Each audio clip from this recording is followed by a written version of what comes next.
사랑하는 성도 여러분, 우리는 교회에 왜 모여야 될까요?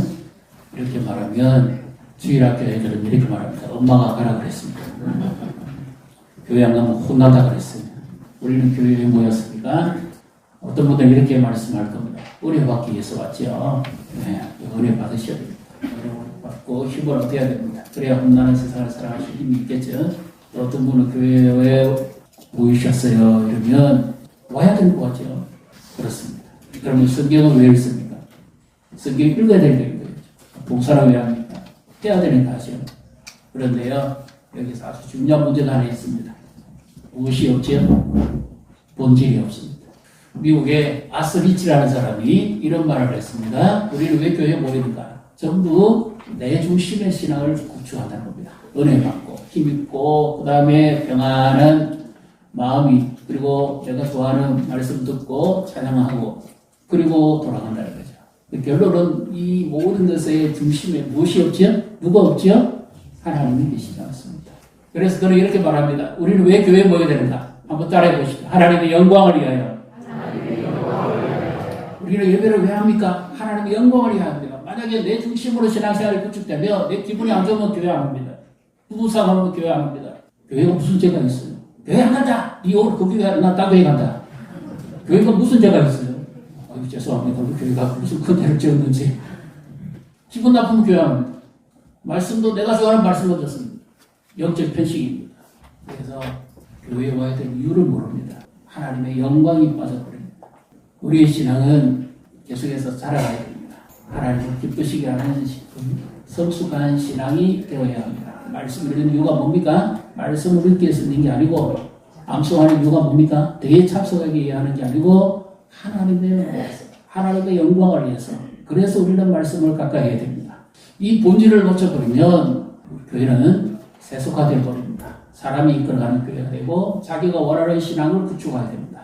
그러면 인생에 비바람이 치고 험난한 물결이 찾아올 때, 시험에 강풍이 불어올 때는 다 떠내려가 버립니다.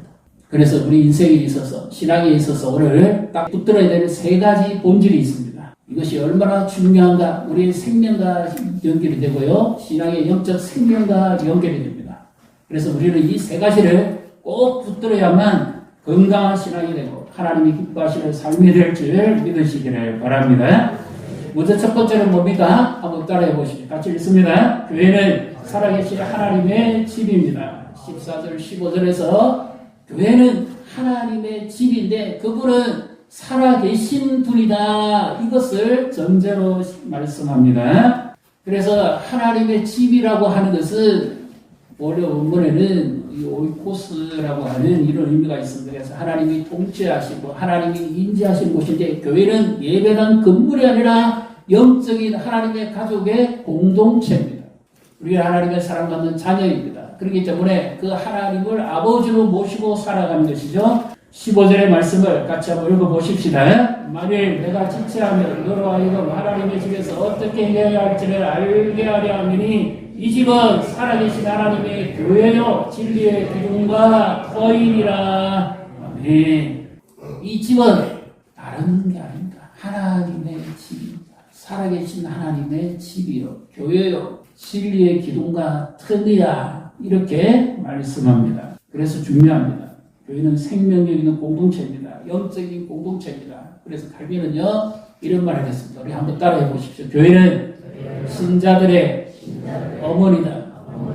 교회는 그리스도의 복음이 전파되어지고 구원을 받습니다. 우리가 VIP 초청주일에 새생명 축제 때 많은 분들이 오셔서 예수의 말씀을 들었죠. 복음의 씨앗이 심겨졌습니다. 그럼 그것으로 끝나느냐? 아닙니다. 갓난아이가 자라가듯이 엄마가 모유를 먹이고 이유식을 하고 케어하고 돌보고 양육하듯이 그렇게 전 과정을 교회가 하는 겁니다. 그래서 심지어 교회밖에는 구원이 없다 그랬습니다.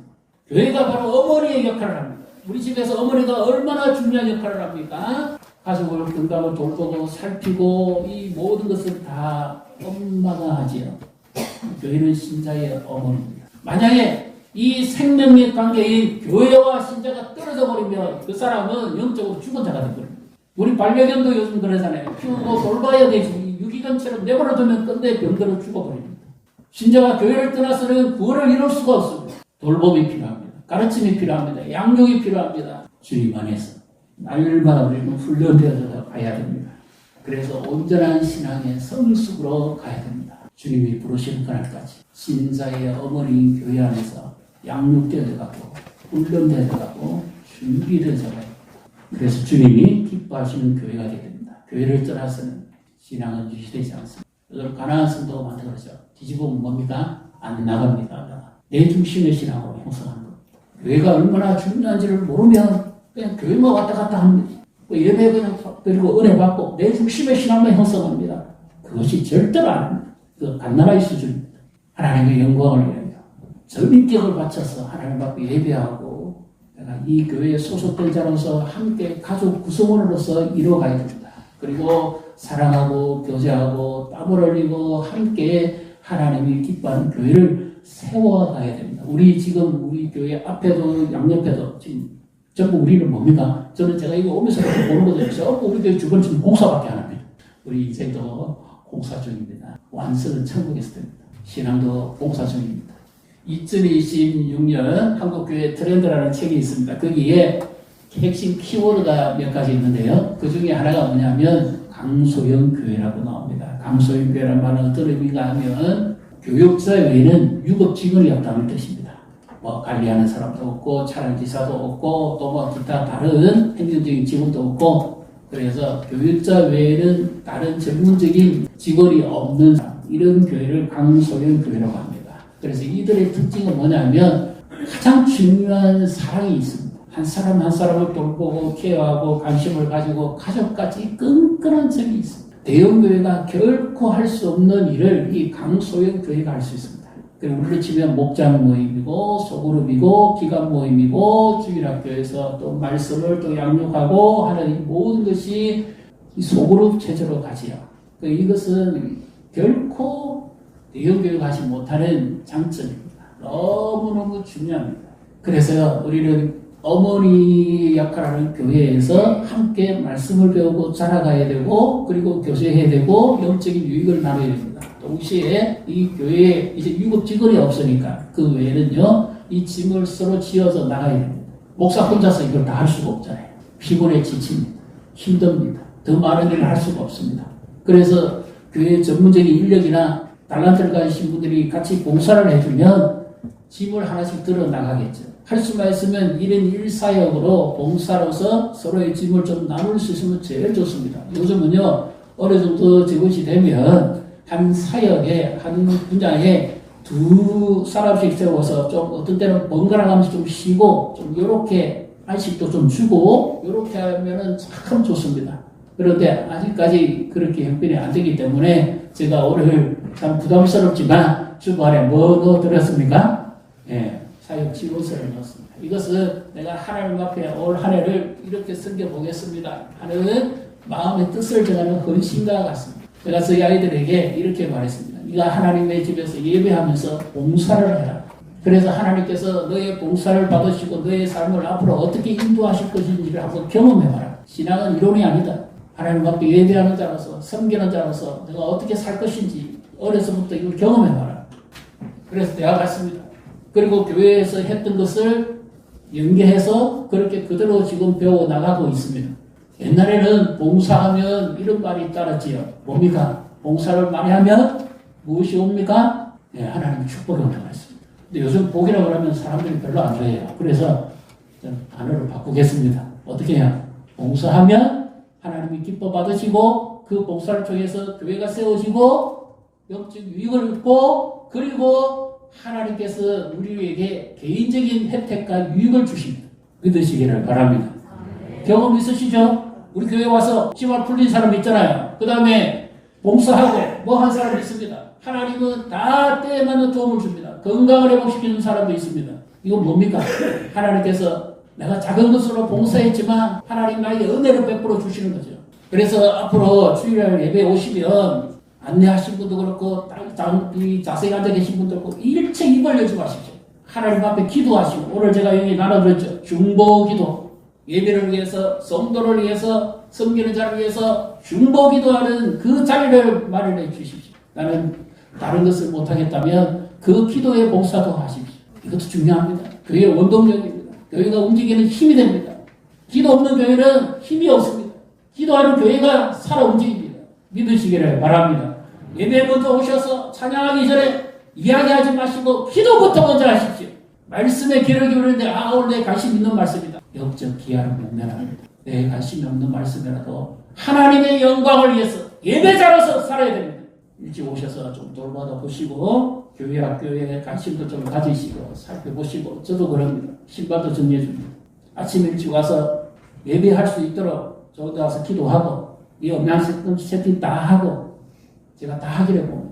그리고 겨울에는 미리 와서 히터도 틀어놓고 하나씩이라도 우리가 짐을 좀 나눠주면 그만큼 교회가 힘을 얻고 또 다른 사람의 피곤이 줄어듭니다. 연세 드신 분 가운데 교회에 좀 오셔서 주보라도 적을 수 있으면 건강 주실 때 주보라도 적을 수 있으면 그렇게 하시면 그것도 하나님이 기뻐하시는 거겠죠. 그래서 내가 할 수 있는 것을 하십시오. 그래서 다른 사람이 한 번이라도 집을 좀 덜어줄 수 있도록 그리고 매주 못한다면 격주하셔도 됩니다. 작년에 가장 인기 있는 분야가 있었습니다. 어딘 줄 아세요? 화장실 청소. 화장실이 호텔처럼 반듯반듯하게 너무 좋습니다. 우리 교회가 전문적인 이 분야의 기술을 가지신 분 이런 좋은 요즘 재능 기부라는 것도 있잖아요. 그런 것도 하실 수 있는 분들이 많이 계시면 우리가 참 많은 유익을 얻을 수 있겠지요. 그래서 교회를 함께 말씀 위에 서로 힘을 합해서 사랑의 교제 아래 그리고 봉사하고 섬기면서 세워져 가는 줄 믿으시기를 바랍니다. 이번에 김장하실 때도 한두 분이라도 또 오셔서 짐을 들어주니까 그나마 좀 더 허리를 칠 수 있잖아요. 그 바로 그와 같은 이와 같은 유익이 있습니다. 그래서 교회는 뭡니까? 교회는 살아계신 하나님의 집입니다. 내 유익만을 위해서가 아닙니다. 하나님의 영광을 위해서 이 하나님의 집을 섬기는 종이요, 직분자요, 청직인 줄 믿으시기를 바랍니다. 두 번째 있습니다. 같이 읽습니다. 진리의 기둥과 터입니다. 에베소서 2장 20절을 같이 읽습니다. 너희는 사도들과 선지자의 터 위에 세우심을 입은 자라 그리스도 예수께서 친히 모퉁이 돌이 되셨느니라. 아멘. 교회 건물은 터가 있어야 됩니다. 그 다음에 기둥이 있어야 됩니다. 그래야 무너지지 않죠. 터가 약하면 다 무너져 버립니다. 최근에 우크라이나 전쟁 터지기 전에 튀르키예에서 대형 지진이 났죠. 소도시, 대도시 할 것 없이 거의 엄청난 피해가 있었습니다. 그런데 좀 외딴 조그마한 도시인데요. 전혀 이름도 특별한 것도 없습니다. 그런데 그 지역의 건물만은 그 대형 지진이 지나갔어도 건물이 어느 하나도 파손이 안 됐습니다. 그대로 있었습니다. 그 이유가 뭔가 하면 그 지역의 시장이 원칙 중심이었다는 겁니다. 어떤 것인가 하면 그 모든 건축 자재에 함량이 미달되면 일체 허락을 안 했다는 겁니다. 그래서 욕도 먹고 너무 고집 부리고 막 그런다고 막 뒤에서 하기도 하고 막 그렇게 했지만 다른 데는 함량이 좀 미달 때도 대충 허락해주고 허가해주고 이랬다가 철근에 함량도 줄고 콘크리트에 세멘트에 함량도 줄고 대충 섞어도 끝으로 보기에 외관상 이상이 없으니까 허가를 줬답니다. 그런데 대형 지진이 지나가니까 전부 다 무너져 버립니다. 그런데 유독 써있는 건물은 뭡니까? 규격 때문에. 원칙. 그것을 통해서 많은 사람들이 깨달았습니다. 쉬운 게 좋은 게 아니구나. 원칙을 중시해야 되는 거구나. 그때부터 이제 이 모든 복구하는 데도 엄청난 비용이 더듭니다, 이제. 우리 인생도 본차적입니다. 넘어가면 회복이 어렵습니다. 신앙도 마찬가지입니다. 대형 쓰나미가 지진 오면 넘어가면 회복이 힘듭니다. 그래서 가장 중요한 게 뭡니까? 터가 중요해요. 이 터가 사도들과 선지자들의 가르침 위에 말씀 위에 세워진 신앙입니다. 비바람이 비치고 인생의 흉년이 찾아와도 결코 흔들리지 않는 완석 같은 이 터가 교회의 터가 되어야 됩니다. 말씀의 가르침입니다. 그 다음에 기둥입니다. 든든히 받쳐주는 기둥. 일꾼들, 하나님의 말씀 위에 선 사람들입니다. 이들이 어떤 사람들인가? 전문성도 좋고 재능도 좋고 모두 좋지만 반드시 있어야 될 것이 있습니다. 뭡니까? 복음의 감격이 있어야 됩니다. 복음의 일꾼이 됩니다. 복음에 관심이 없는 사람은 자기 힘으로 교회를 하는 거예요. 제사도 지지로 가져와서 교회를 움직입니다. 그러면 교회가 다 흔들립니다. 그래서 복음의 감격이 있어야 됩니다. 내가 어떻게 구원받았는지 십자가 생각하면 내 마음이 뜨거워야 되고 영혼에 대한 관심이 있어야 됩니다. 그리고 하나님이 기뻐하는 말씀 중심의 교회로 가야 됩니다. 어느 사람이 움직이는 교회가 되면 교회는 큰일 납니다. 세속화. 말씀 위에 바로 신실하게 돼야 됩니다. 그래서 교회는 첫 번째는 살아계신 하나님의 집이고 두 번째는 터와 기둥입니다. 진리는 변화가는 됩니다. 그래서 이를 제대로 하려면 욕먹게 되어 있습니다. 그 뒤렇게 이뤄놓는 그 소도시의 시장처럼 원칙을 고집하면요 욕먹게 되어 있습니다. 세상은 변칙을 좋아합니다. 불법을 좋아합니다. 근데 교회도 마찬가지입니다. 진리가 흔들려버립니다. 이 터가 흔들려버립니다. 다 무너집니다. 원칙 중에 가장 대표적인 원칙입니다. 절대적인 원칙입니다. 뭡니까? 하나님의 말씀입니다. 교회는 하나님의 말씀이었어야 됩니다. 그 위에 복음의 감격과 기쁨이 있어야 됩니다. 은혜로 세우세요. 이것을 사도 바울이 믿음의 아들 디모데에게 내가 속히 가기를 원하는데 혹여 드디 되어진다면 내가 교회에서 이렇게 이 중요한 것을 가르쳐요. 그렇게 해야만 하나님이 기뻐하시는 교회가 될 것이다. 세 가지 본질을 붙잡고 살아갈 수 있도록 해야 된다. 첫 번째는 하나님의 집입니다. 두 번째는 진리와 기둥이 굳게 써야 됩니다. 사도들의 가르침이 써야 됩니다. 우리의 신앙에는 흔들림이 없습니까? 나의 신앙은 본질에 서 있습니까? 하나님을 기쁘시게 하는 신앙으로 자라가고 있습니까? 한번 점검해 보십시오. 목장 모임하면서 한번 나눠보십시오. 그리고 세 번째입니다. 같이 읽습니다.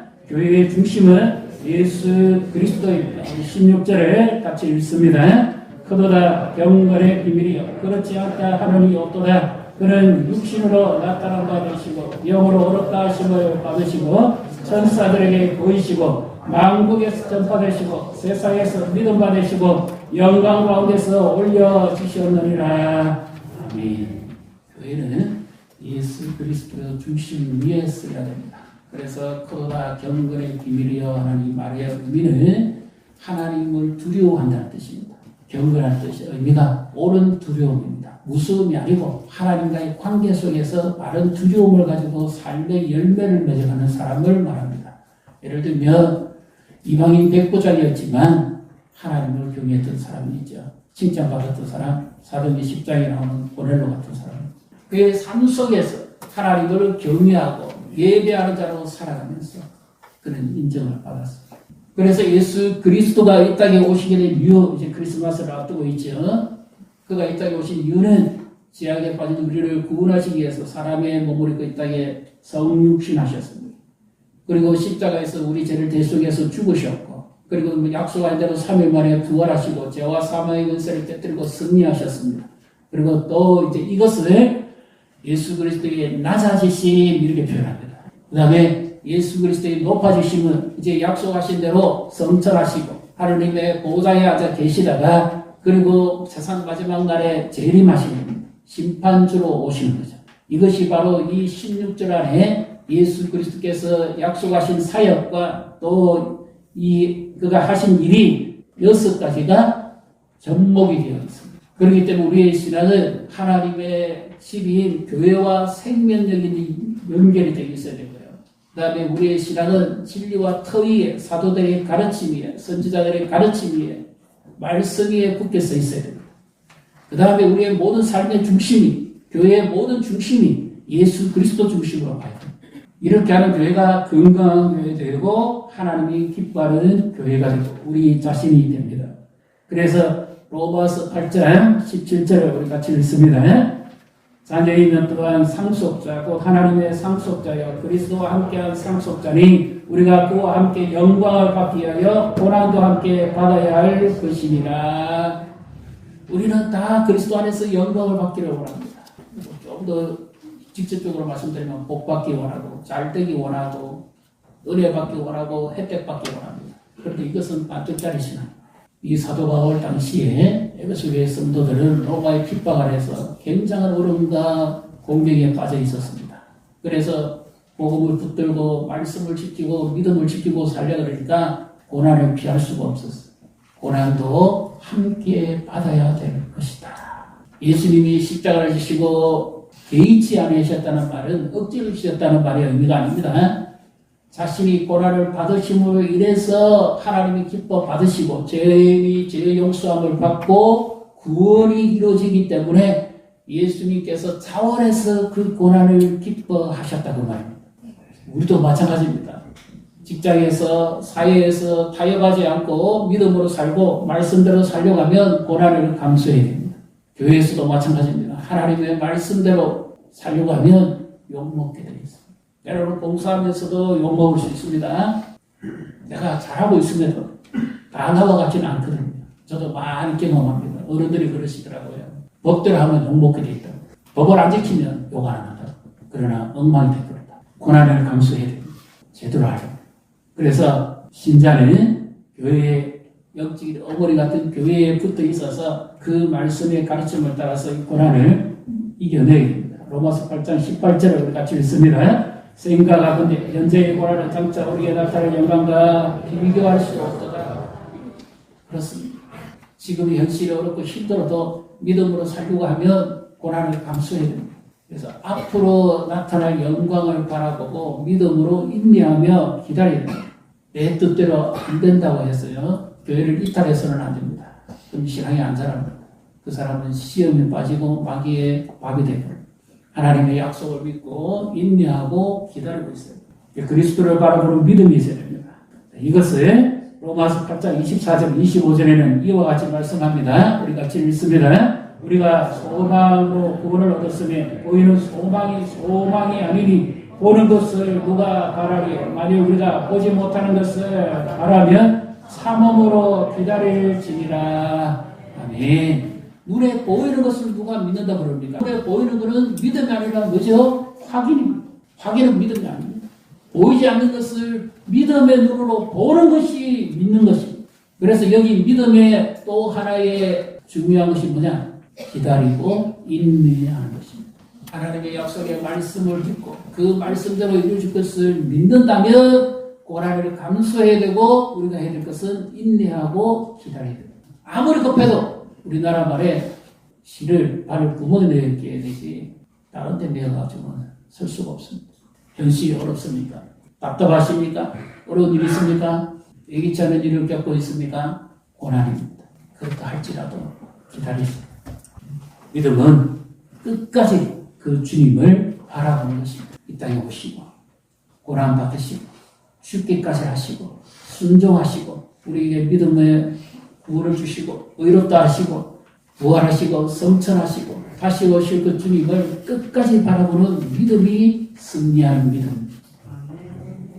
이 신앙이 분명해야 흔들리지 않습니다. 세상에 어떤 일이 일어나도 흔들리지 않습니다. 우리가 코로나 때 겪어봤잖아요. 앞도 안 보이고 앞으로 어떤 일이 벌어질지 정말 두렵고 답답했습니다. 그런데 믿음으로 인내하고 기다리니까 마침내 새로운 세상이 오지요. 우리 인생도 마찬가지입니다.